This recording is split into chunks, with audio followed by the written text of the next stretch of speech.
This is the Baltic Aquascaphe Jewel Crown. I am making this video because I haven't seen many videos on YouTube about the actual production releases of this watch, only the pre-production and marketing releases.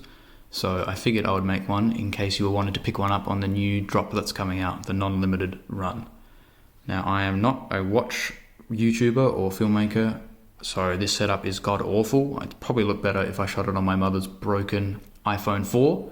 But here we are, so let's get into it.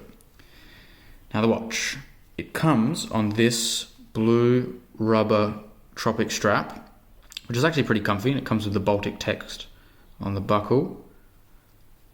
But I swapped it out for this Sydney Strap Co. chevron strap. I thought it was much better, and it suited the watch with these colours perfectly.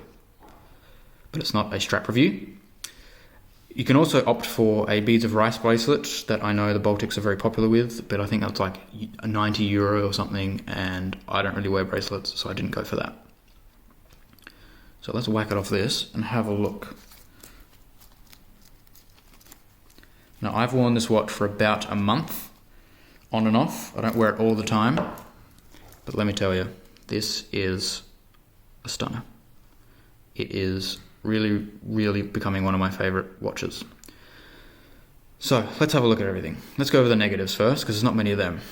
-1, the crowns.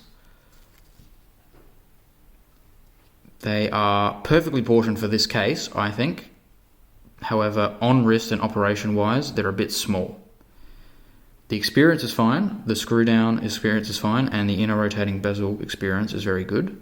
However, on wrist, if you're timing things and you're actually diving, man, good luck is all I'm going to say. You're a better chance of grabbing an ant off the ground with one finger than operating this with gloves on. That's the other negative, is the actual inner rotating bezel. Now, because it is that kind of sloped effect, it makes the dial look so much deeper and bigger, which I actually like. However, the indices, if I line this up perfectly for my eye, if you do that, the 12 marker is slightly off, and a couple other markers are slightly off. So, not perfect, but, you know, I don't really mind. And I don't really mind because, if I clean that a bit, this crystal is absolutely gorgeous. So let's go into positives straight away, because that's really the only negatives. Positives is, man, this dome crystal. I've had dome crystals before. I'm a big lover of dome crystals, but this one is just something else. It's got a bit of inner or under AR, so it really helps with the visibility. It's not the best anti-reflective, but it's pretty good. But man, the angles and light you get off this is incredible. It's really something special. The knurling on the crowns actually helps with the grip. Like I said, they're a bit small, so it doesn't really help, but the knurling is pretty good and feels nice to operate when you can. And the screw down on this guy is really good. The dial, obviously, I'm going to save that for last because that's the star of the show with that crystal. The circular brushing on the bezel, it's noticeable, but only enough that it makes it a point of difference. Like, it's not like every other brushed bezel. I really like it. I know it's probably not going to be for everyone's taste, but for me, it's really cool. It's just something a bit different. And you only notice it every now and then. It just reminds you that it's there. The case is pretty good. You've got the drilled lugs, the brushed sides, and there's a bit of polish. Don't know if the light can catch that, but in between the bezel and the case, there's a polished ring, which really adds a bit of nice texture when it's on your wrist. Just something to notice. There's not a lot of downturn to the lugs, but you'll see on wrist it's really nice anyway. The other positives, man, this dial is incredible. I tell you what, they smashed it out the park. I know some people have said it's just like a Dress KX, but man, the blue on this, I got the blue one. I know there's a black and a PVD. The blue on this, sometimes you look at it and it's black. Sometimes you look at it and it's a great ocean blue. I mean, it's really gorgeous. The colours are spot on, and it blends with these hands and the indices super well. The hands are there, they're not too loud, they're not trying to be anything special, but they're super legible and they look really good and balanced for this watch. The dial is also quite big because of that sloping bezel, inner rotating bezel, I think. Like if I bring it up to something like a Baby Alpinist, this is the SPB 155J, you can just see, I mean, this watch looks so much bigger. I know this doesn't have a bezel, but the presence of this on wrist is so much bigger than this. This is 38, this is 39, this wears more like a 40 on top of each other. I mean, this watch, it just has such a bigger wrist presence, but in a good way, in a really nice way.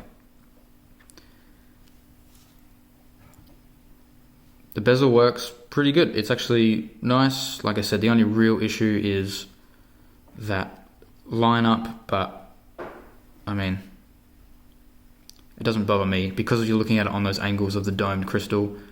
It really doesn't affect me at all. I only notice it if I'm really staring at it for a long time. Let's take it off this strap so you can see. Now it comes with these big chunky spring bars, and they are some of the best spring bars I've had the pleasure of using. However, the bottom one doesn't have that on mine because when I removed the spring bar from the rubber strap, it bent. I don't know if it was bent already or it just bent because of something I did, but I swapped it out for just a normal 20mm, which you should just have lying around anyway.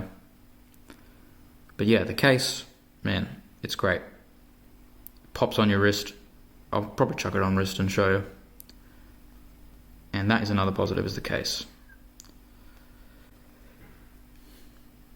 The loom on this is pretty good actually. I'm actually a bit impressed with the loom. Coming from Seiko's and other things, the loom on this guy is really nice. The bezel is also loomed. If I can throw in a loom shot I will, but who knows if I'll remember that. The real reason you want to get this watch is that crystal and the light. I mean, man, it's just so gorgeous. But I'll chuck it on my wrist and we'll have a look. Alright, so this is on my 6.5 inch wrist. As you can see, it looks good. It doesn't hang off the wrist. It kind of looks like it does, but it doesn't at all actually, if you look at it. But those straight lugs sit nice. And it's not very thick at all, so the strap on this works quite well. But again, this isn't a strap review. But man, on wrist, this thing pops. It is like blingy without being blingy. It's like a stealth blingy. And it's quickly becoming my favorite diver that I own. So would I recommend this watch if you want to buy it in the new run? Yeah, honestly, I would. Baltic seems like they're not missing. And with this one, it's a bit more down, it's a bit more subtle, a bit more chill. But man, they absolutely did not miss. This feels great, it wears great. On wrist, it's a joy. Some people will complain that the Miyota rotor makes a lot of noise.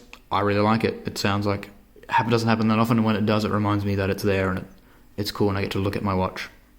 So I actually like that. It's running very well. It comes with a little slip of paper from a time grapher. I think they said mine was going to be +12. I measured it at +2. This thing is keeping time super well. Alright, but that's probably enough waffling on from me. I think it's a top watch. I love it. And my other watches have seriously got less time on wrist since this came in. I'm very impressed, and I would definitely recommend it. I reckon that's it. Have a good one.